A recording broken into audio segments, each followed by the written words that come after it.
Welcome sa isa na namang episode ng ating Research Guro. Pag-usapan natin ngayon ang tungkol sa ethical standards. Maraming implication kung ano ang ethical standards sa research at nararapat na sundin ito. Una, anti-plagiarism. Nararapat na original ang study na gagawin mo at hindi mo ito kinopya sa gawa ng iba.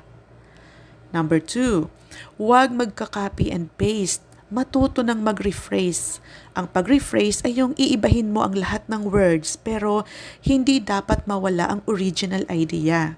Hindi paraphrase yung kukopyahin mo ang isang sentence at papalitan mo ang mga 3 or 4 words doon na nakapaloob. Plagiarism and copy and paste pa din po yan. Number 3, nararapat din na na-review ng ibang tao ang ginawa mo para maalis ang bias sa study mo. Kapag hindi kasi na-check ng advisor o dumaan ng panel interview ang isang research, hindi natin maaalis ang ideya ng bias.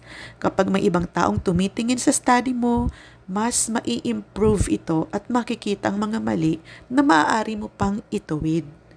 Number 4, another ethical standard is nararapat na bigyan mo ng due credit ang lahat na tumulong sa research mo, lalo na kung may nagbigay ng fund para sa research mo. Number 5, nararapat na cited ang lahat ng isinulat mo na kukunin mo sa idea ng ibang author. Huwag mong kukunin ang idea na walang proper citation at nararapat na ilagay sila properly sa references o sa bibliography.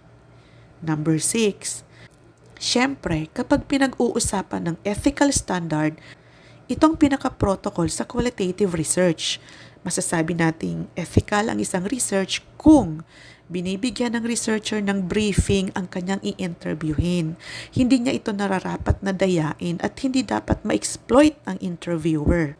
Bago magsimula ang interview, importante na mabigyan ng sulat at consent letter ang i-interviewin para alam niya ang kanyang partisipasyon at limitasyon sa study mo. I hope nakatulong ito sa inyong lahat. Happy researching!